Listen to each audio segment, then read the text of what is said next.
Well, hello and welcome to today's workshop, which is going to be a very exciting one because today we are talking about AI resume writing, the do's and the don'ts. I guess I'd love to know, have you been using AI in your work? Have you been using it in your home life? What have you been using it to do? I've certainly started to spend quite a bit of time on AI over the last couple of weeks in particular. I wouldn't call myself an early adopter to AI, but I saw a presentation at a conference a couple of weeks ago around the possibilities of some of the things that it could do. And I've certainly started to use AI a lot more over the last few weeks, and I've really got to enjoy it, to the point where I did a poll on LinkedIn today where I asked when you're using AI, whether it's Bard or ChatGPT or Gemini, are you actually using manners? Are you talking to it as if it's a real person? I opened up Gemini this morning and was doing some stuff, and I actually typed in "good morning," and it replied. It said, "Good morning. How are you today?" And I find myself saying "thank you" when it comes back with some useful information. So, it certainly is a very interesting space. Recruitment, like most industries, has been impacted and will be further impacted by AI. And you as a job seeker, you as a job seeker can certainly use AI to your advantage, but using it in the wrong way means you're going to be using it to your disadvantage. So that's what we're going to go through today. I'm going to share with you some of the do's and don'ts, particularly when it comes to resume and cover letter writing. So that's what we're going to be, going through today. Just a little bit of webinar housekeeping to start things off with. I am streaming to you live today, wherever you're watching me around Australia or the world, whatever platform you're on. If I do drop off for any reason, if the internet drops out or we have a blackout, I'll rejoin as soon as I can. So if my screen goes black, don't leave. It only happens once or twice a year, and hopefully today is not the day. Feel free to ask lots of questions. Wherever you're watching this again, you'll be able to type in some questions. You'll be able to type in some comments. And so I'd love to hear from you. And particularly at the end of the workshop, we'll take additional questions. But if you want to put questions to me live as we're going along, I'd love to answer those. And I'd really encourage you to take notes. You will be able to watch a recording of this workshop. It'll be on our YouTube channel. But when you're learning or hearing about something for the very first time, it actually strikes you in a different way.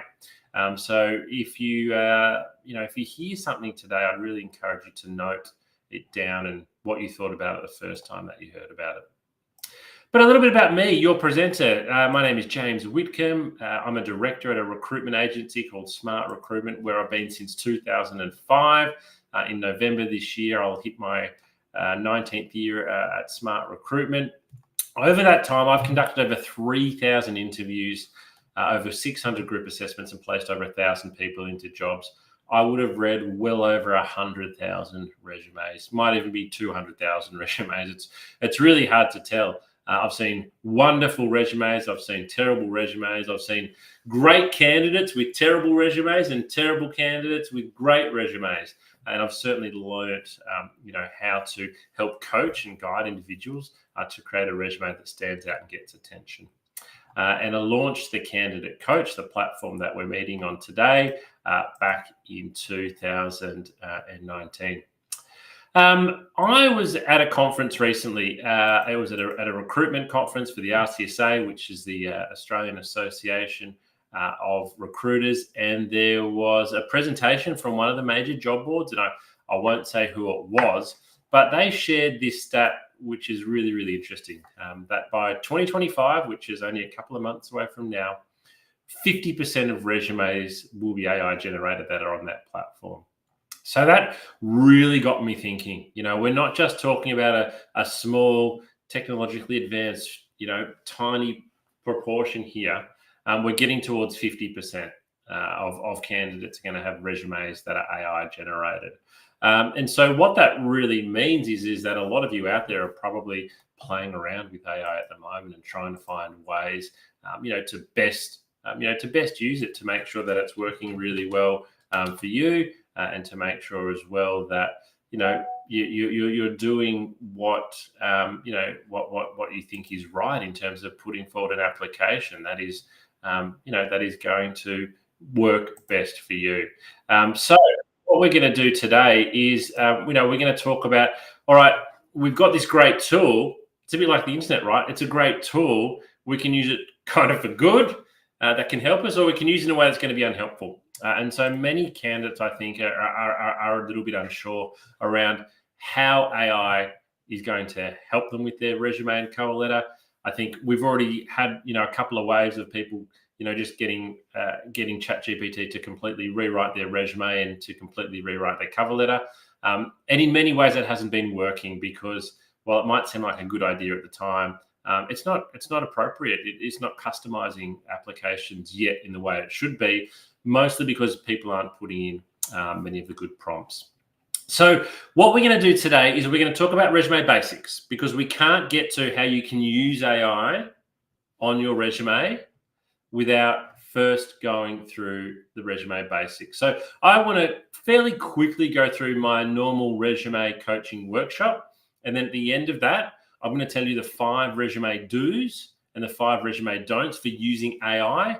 And I'm actually going to jump into Gemini, and I'm going to show you how you can use Gemini to better match your resume to a job ad, and how you can better write a cover letter using AI to match a description. So stick with me because we're going to be going through some of those basics first. But I'd like to start off with a question. I'd like to ask you a question. How long do you think a recruiter actually spends reading your resume?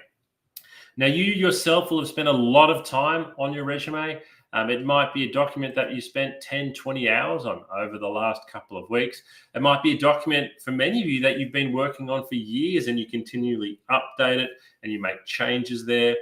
You find that job online that's really interesting. You submit your resume and you send it off. How long do you think somebody spends looking at the resume? Let's have a look and see what the answer is. 7 seconds. So eye tracking study shows that 7 seconds is the average amount of time that your resume is viewed. Now, I don't want you to think that every resume is viewed for 7 seconds. Don't get me wrong here. But what the article shows is it's at that 7 second point where the person reading your resume decides whether to keep going and go deeper into your resume, or literally move on to the next one. So you've got 7 seconds there really to make an impression. So that's something that I just want you not necessarily to keep at the back of your mind. You need to keep this at the front of your mind whenever you're designing your resume, because if it doesn't draw attention and get a good response in the first 7 seconds, then no one's going to read any further. So let's have a little bit more of a detailed look at what this article said. So recruiters spend, and I'm looking over here because this is my share screen. Second dot point, resumes that succeeded in capturing the recruiter's attention featured simple layouts. So I want to keep things simple with clear sections and heading titles. Resumes organized by the E or F pattern reading tendencies also did well. So the E or F pattern, I want you to imagine a whole sheet of paper and a really big capital E that takes up the whole page. So, or a really big capital F that takes up the whole page. What that means is all of the, the key points are coming off from one side. That's the E or F pattern. Especially when they utilize bold titles and bulleted accomplishments.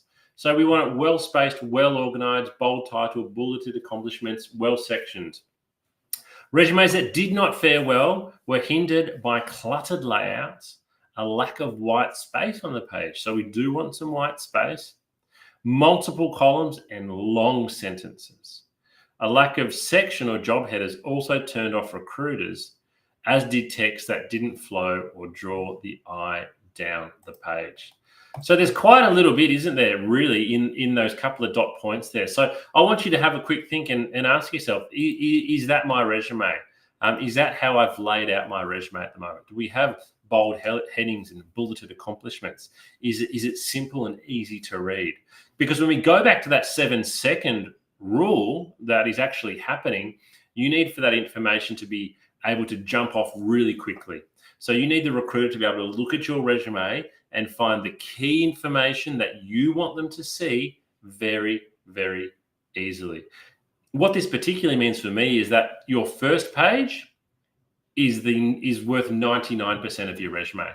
I actually don't mind whether your resume is 1, 2, 3, or 4 pages. What I really care about is making sure that page number 1 is where you focus pretty much all of your attention, because there's no point in having the good information on page 2 because no one's getting to page 2 inside of 7 seconds. And if you put the good information on page 2, nobody might even get to it or know what you've achieved. So let's actually talk about what is a resume. Well, a resume is a factual account of your employment and study history. We say factual because it's got dates and times and locations and events, but it also needs to highlight your skills and your abilities and sell you. Your resume has to sell you. Sell, sell, sell. So what I'd really like to get across to you now is the importance of your resume being, it's basically a marketing document. Your resume is, it's an advertisement for you. It needs to really highlight everything that's good about you. Now, I want you to think about, when you might be looking for a property to rent or buy, you see wonderful photos that are well positioned. You read the description and you think, this is amazing. Look at how well they've described everything else here. So what you need to do is to think of your resume in that way. This is an advertisement for you. When you drive past a bus stop and you see an advertisement, that's your resume. When you see a billboard, that's your resume. When you see an ad online, that is your resume that you need to change your mindset away from it's just black words on white paper to it's an advertisement. It needs to sell you, and it needs to want somebody, the reader, to pick up the phone and give you a call. So let's talk a little bit more about that then. Well, that's my question to you. If you're watching this today, have a think. Does your resume actually sell you? Is it highlighting the very best achievements that you've made? Is it highlighting the best parts of your employment history, the best parts of your study history, the best parts of your extracurricular activities? Can I read your resume and know what your achievements and greatest moments in your career have been to date? And are they on the front page? And can I read them in the first 7 seconds? If the answer is no, then we've got some work that we need to do. Your resume is you on paper. It's an advertisement for you. It needs to promote you. It needs to sell you. So if I can only get one message across to you today, because I know that in the second half we're focusing on using AI, this is what your resume needs to be. And I see far too many resumes that do not sell the candidate. And when I then maybe interview the candidate, I find out all this other information that is wonderful, but it wasn't on their resume and they probably only got through to interview based on a fair bit of luck. Let's remove the luck out of it and let's get your resume back to selling you.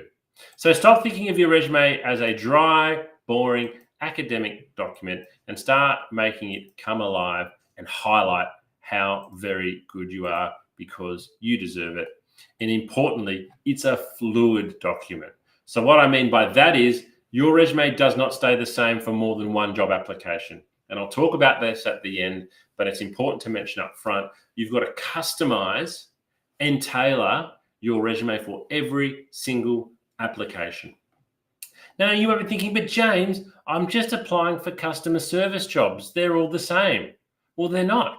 Every single one of those jobs is different in many ways. First of all, there's a different employer every time. Every job will have slightly different skill set. Every advertisement will actually highlight 2 or 3 things different to every other advertisement. So you need to tailor your resume for every application. And if you are sending out the same resume for multiple vacancies, then you are not doing it very well and you're not going to have a very good success rate and you're wasting your time. All right, so let's talk about the first step. So the first thing that we need to talk about is basic resume structure.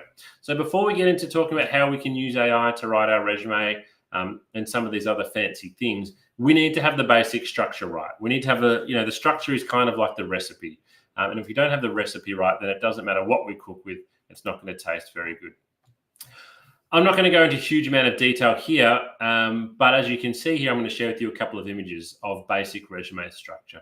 So what you can see here from this example resume, and a lot of it comes back to that initial article we read, that capital E or capital F pattern. Lots of things coming off, the left-hand side there. So what I like about this resume is we've got the contact details up top. We've then got 3 bold headings. So quite easily, it's quite easy for me as the reader of the resume to read this resume. I can see it goes summary, education history. And then importantly, sort of towards the bottom here, and this is just a template, and you can use this template on our Candidate Coach platform, is we've got achievements on the first page down towards the bottom there. We need to get our achievements very front and center on the first page of our resume. So it's not overly complicated here. As I said, it's basic resume structure. Let's have a look at another one. And again, this is another one that I've created, slightly different. Down the left-hand side here, we've got name, contact details, and then some skills and attributes. But again, as you'll see throughout the resume, we've broken it up with bold heading, with bulleted points, and with different sections, so it's easy to read. Because most recruiters, the first thing they're going to go straight to is your employment history and look at what your most recent job is, because that helps to most easily give me a sense of understanding around your suitability for the job. So it's great to list skills and attributes. It's great to list an introduction. But the first thing most recruiters' eye is going to go to is your most recent employment. So we need to have that on there. We also need to list our key accomplishments and achievements again, which you can see just at the bottom of the images that is cutting off there, that we have those listed. So get your resume structure right. And then the second step, I said, is selling yourself. So after we've got that structure right, how do we actually go about selling yourself? So I'm going to share an example with you now of how you can best sell yourself. I'm not going to take you through a whole resume here, but I'm going to share with you an example from a candidate that I met a couple of years ago, and a little bit of a before and a little bit of after. So this particular candidate I spoke to on the phone. She'd applied for a sales role with me. And this is how, at the time, she described her experience. She said she was a sales representative, and I've removed the name of the company there. We're just calling them ABC. And she was a sales representative for pretty much 3 years. Now, if you recruit salespeople, 3 years is a really good tenure because sales is a tough job. So pretty much based on the fact that she'd been doing the one sales job for 3 years, that kind of got her through to the phone interview stage. Next, she has that she sold goods and traveled to meet customers and keep them happy. So that's how she described her whole role. And so I had a phone interview with her, and she spoke well, and I learned a few more extra bits and pieces. I then brought her in for a face-to-face interview, and that's where I learned what she really, really did. And so this is what we changed her resume into after we had a longer chat. So the first thing you'll see there is we've got bold headings. So we've got primary responsibilities, and then we've got achievements. Now, I've probably gone a little bit longer than I'd normally recommend here with responsibilities. We've probably got 9 there. I'd probably recommend 6 or 7 now. So maybe not as many as we've got here. But you'll see we've called it primary. We can't list every responsibility here. You just really, really can't. What you need to make sure you're listing on your resume are the responsibilities that are most relevant to the job you are going to. And this is why you need to continually update and rotate and rewrite your resume. Even if you're going for 10 different sales jobs, there's 10 different advertisements there, and each advertisement is going to highlight something different. So, for example, let me just do one quick example. The third last dot point under responsibilities is attend at least 3 new business appointments per day. Now, let's say the advertisement you're looking at said you need to attend multiple new business points per day. I would straight away move that to being the first dot point if I was applying for a role that asked that. But what you'll see here, I'm not going to read through it all, is we've got a much, much better understanding of what she did. But most importantly, let's look at the achievements, because this is where she sells herself. She was Salesperson of the Year in 2014. Salesperson of the Year. Now, she was so good at selling that this was a big team. There was lots of salespeople. It was a big company. The prize for being Salesperson of the Year that year was a brand new car. Can you believe it? She was given a brand new car because that was the prize for the top salesperson of the year in the company she was working in. It was amazing. I've not met someone before that or after that who received such a prize for being so good at their job. So on her previous resume, though, she didn't even have this mentioned. She has not salesperson of the year on her previous resume. So basically, if it doesn't say it on your resume, it never, ever happened. But through talking to her and helping her rewrite her resume, we've got that on there. And you can see the other achievements there. You can see the other achievements that we've got listed. I'd really encourage you with your achievements to use numbers and to quantify things wherever you can. I understand that's not always the case, but if you can, it certainly does help. So that's a really good way for you to think about, okay, how can I go out and make my resume, sell me a little bit more. If you're sitting there and you're kind of thinking, well, look, James, this is all well and good, but I haven't been salesperson of the year. I haven't even been employee of the month. I've got no recognitions in my current role. I'd encourage you to answer these questions to yourself. What are you doing in your job at the moment that you weren't doing when you first started? So have you been given extra responsibilities?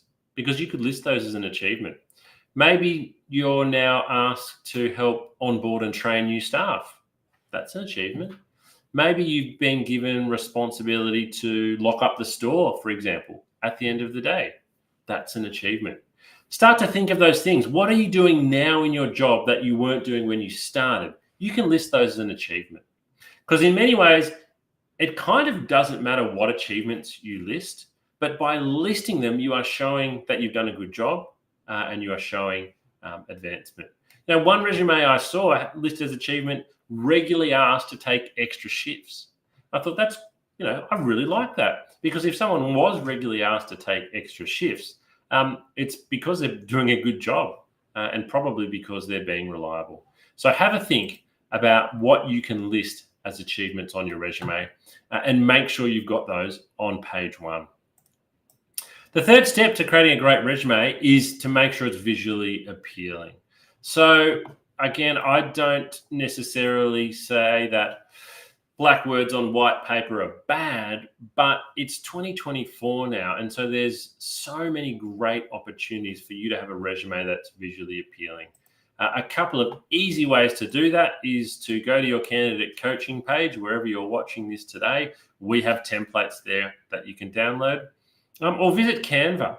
Canva.com, you can get a free account there, and they literally have hundreds of resumes, graphically designed resumes, where you just take out the current details and you'll put your own details in and you can fill it out, and it looks really, really good.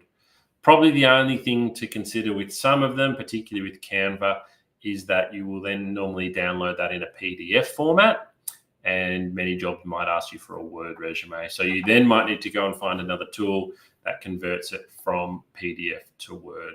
But there's lots of cool tools out there that you can use to make your resume look good, look sexy. Fourth step, and our last step before we get into how we're going to use AI, is you've got to change your application for every resume. The candidates that I see that send out, have the lowest response rate are the ones that sadly have sent out 100 resumes in the last 2 weeks, but they've sent the same one resume to every single job. Instead of sending 100 resumes, I would encourage you to send 5 resumes. Spend the same amount of time tailoring your application to 5 jobs as to sending the same resume out to 100 jobs. And I guarantee you that overall, you will get a more quantitative and a more qualitative response by tailoring your resume. All right, so let's get into talking about AI then. So using AI to improve your resume and improve your cover letter. So you'll see here in particular, what I'm not saying is using AI to write your resume or using AI to create your resume. It's specifically the word improve, because I think AI can certainly help you with many of the individual or smaller aspects of your resume, but I certainly don't think that you can use AI to write your whole resume or write your whole cover letter. You might be doing that at the moment and you might be thinking, what's the harm? Well, there's not a huge amount of harm, but as somebody who reads a lot of resumes, we are now able to tell if something is completely AI generated. It does stand out. There's certain ways that the chat platforms write, and this is something that we all can feel from the recruitment side when somebody's submitted a completely AI generated response. And also there are tools out there at the moment now as well that you can subscribe to that will go and completely do your applications for you. So I want you to think about AI as a tool to help you write your resume and improve your resume, but not to write your resume. So what we're going to talk about are the 5 do's and the 5 don'ts. So what are 5 things you shouldn't use AI for with your resume? And then what are 5 ways you can? And I'm going to jump into Google Gemini, and we're going to do a little bit of a live demonstration on a resume and a job application to show you how to improve it.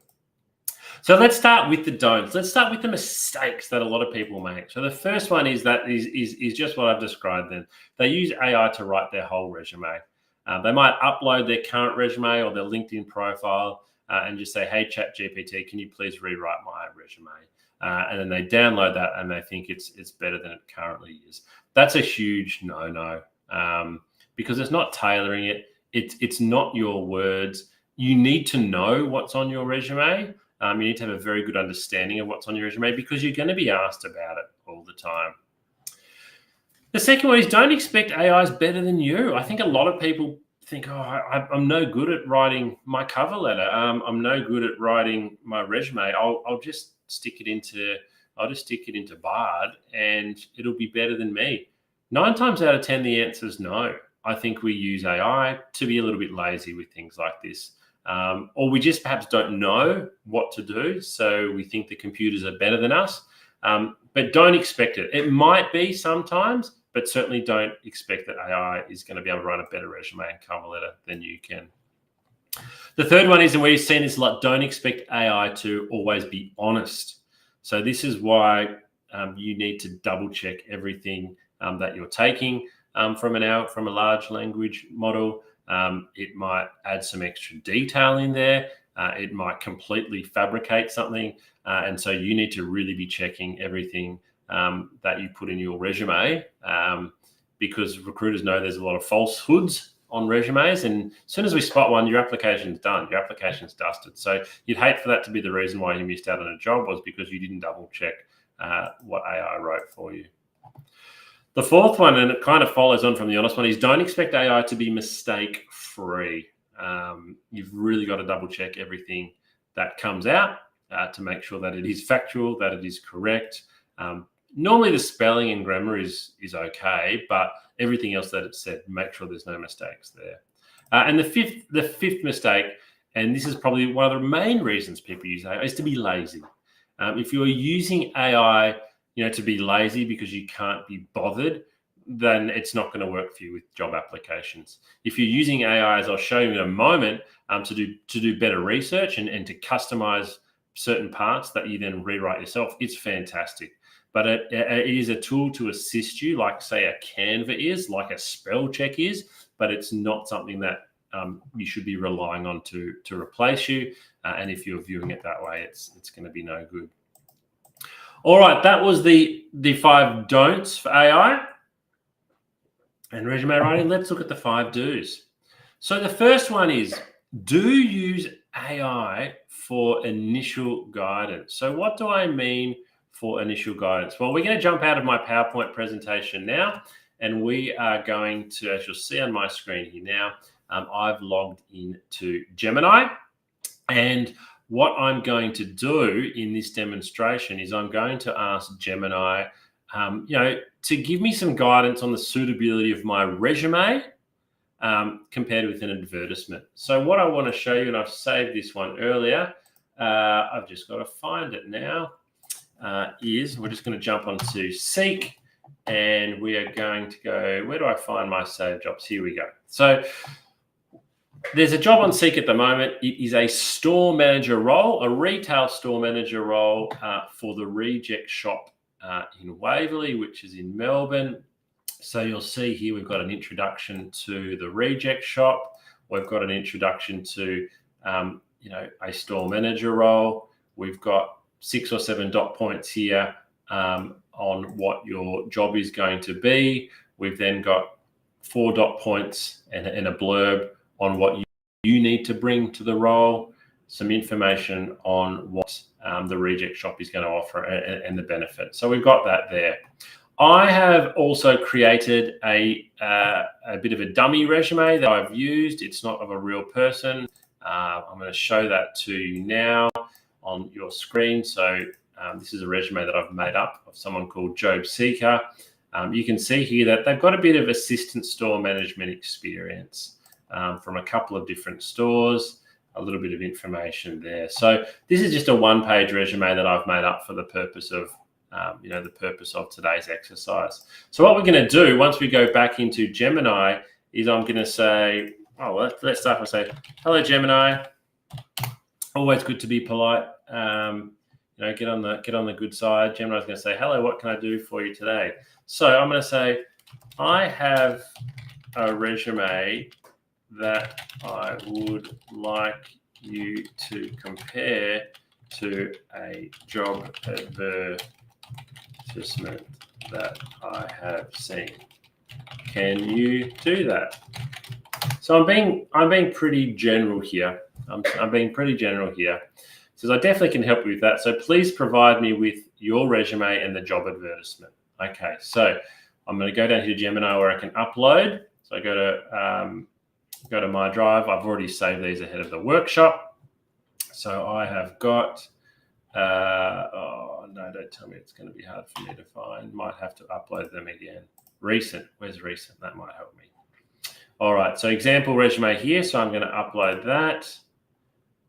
Insert and these two. So that's the advertisement there as well, the store manager advertisement. Oh no, not that one. I think it's that one. So I'm uploading my resume. So I'll say, here is my resume and here is the advertisement. Would love to see how suitable I am. All right, so let's run that. That'll take a little bit of time. It scans through my resume. It scans through the advertisement here.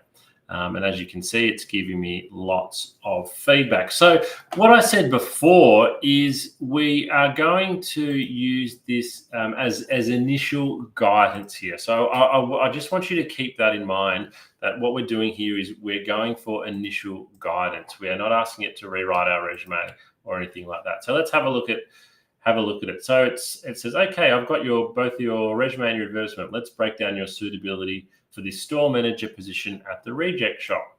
So it's looking at my strengths. It's talking about what my strengths are, my relevant experience, my leadership and teamwork. It's talking about areas to consider. So this is one that's in particular for you. It's kind of like, these are your weaknesses. So here it says, while you have many relevant skills, you might want to explicitly highlight some that are directly mentioned in the advertisement. For example, merchandising is a key skill listed in the job ad. So this is where it becomes really, really valuable, right? Because I haven't mentioned merchandising in my resume.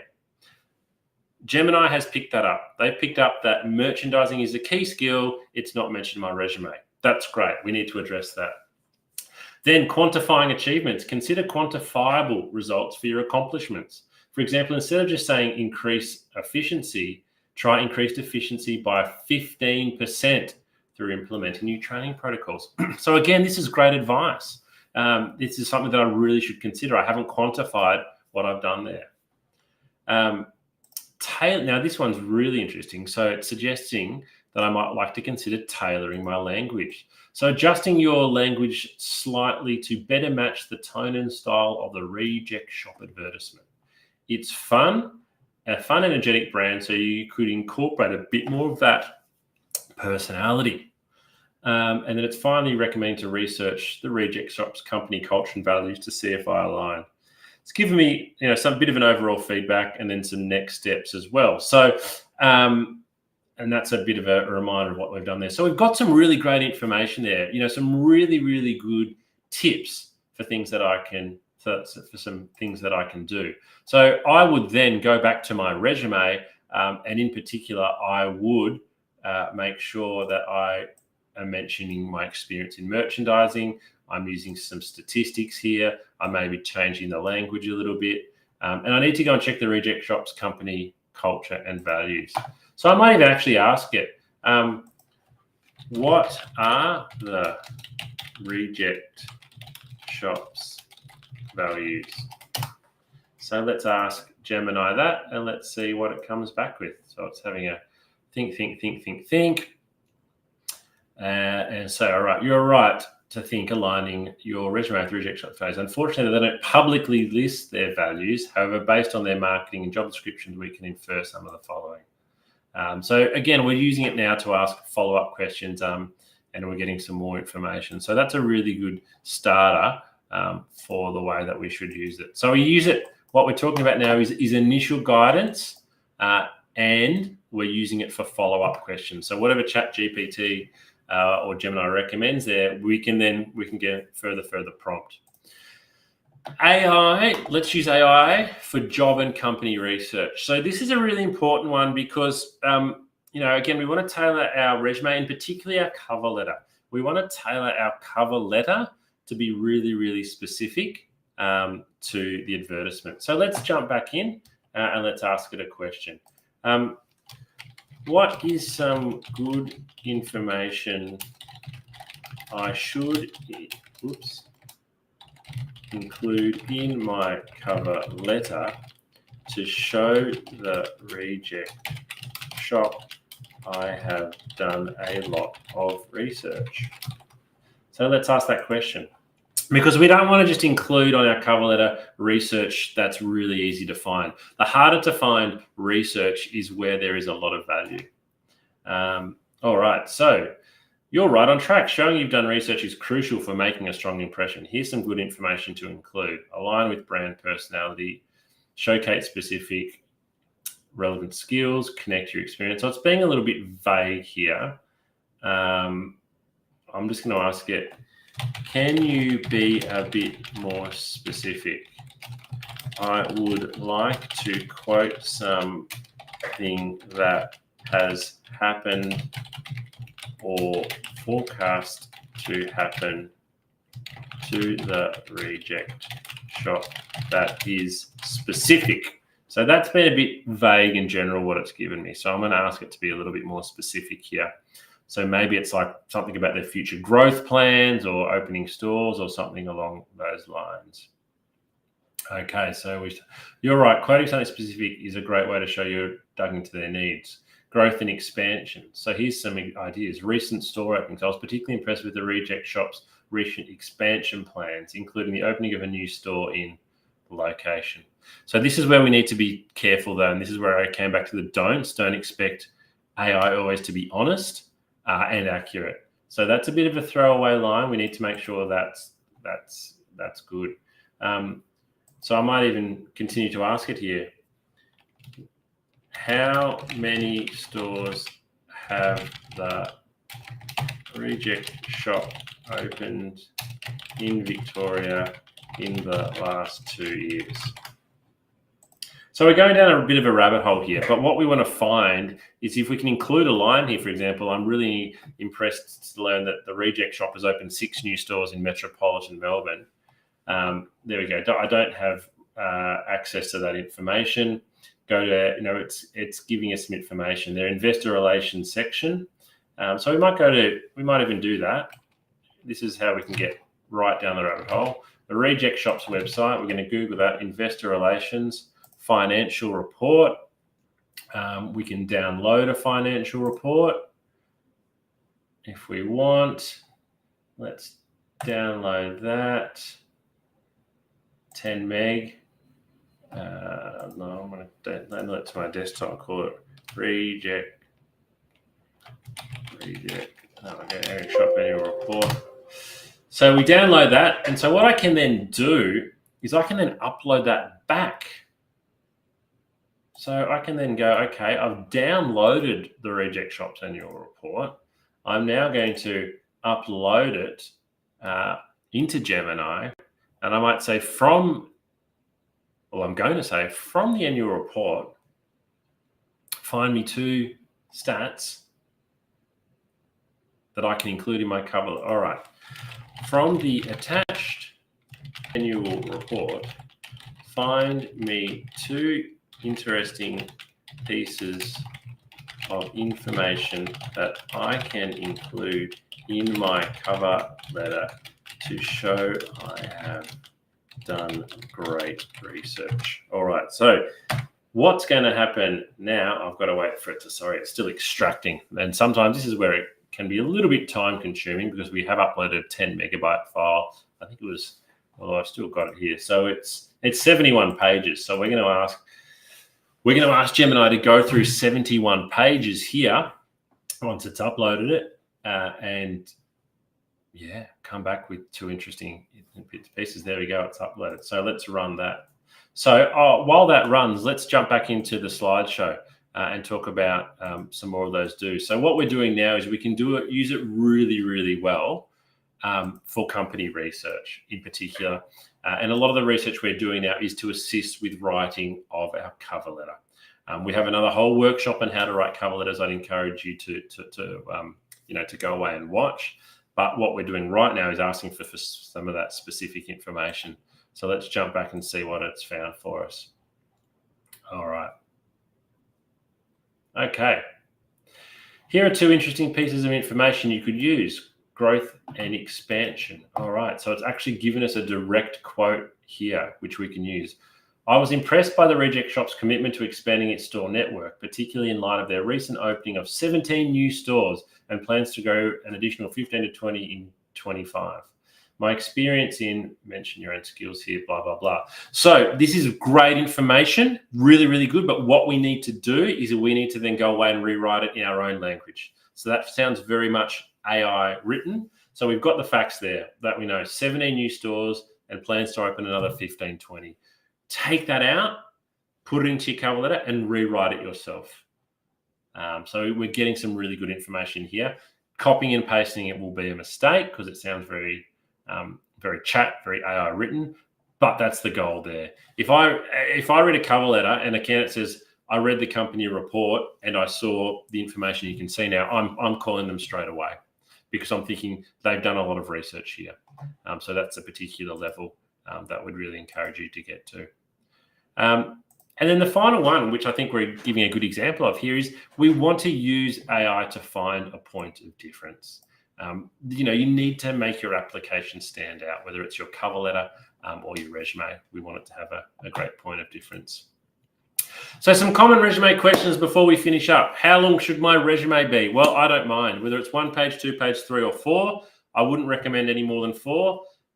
But it doesn't matter if it's 1, 2, 3 or 4 unless the first page is good. All of your attention needs to go into page 1. Should I include a photo of myself on my resume? So I've talked to you about the fact that your resume is a sales document. It needs to sell you. It needs to market you. It needs to promote you. Do you think putting a photo of yourself on your resume sells you? I can't answer that for you. You need to make your mind up there. What you do need to be conscious of, though, as soon as you put a photo on your resume, you are inviting all different types of conscious and unconscious bias. People are going to judge you on your appearance. So you need to decide in many ways, does your photo help to sell you? Does it help to market you? Does it help to promote you? It's an individual decision. I'm not here to tell you there's a right way and a wrong way. Should I include references or academic transcripts on my resumes? References, yes. You could just the contact details. Maybe if I see down the bottom someone's listed the name of their reference and their position and their company, I think that's a strong sign that they're going to get a good reference. Academic transcripts, no, not unless you've been asked specifically in the advertisement.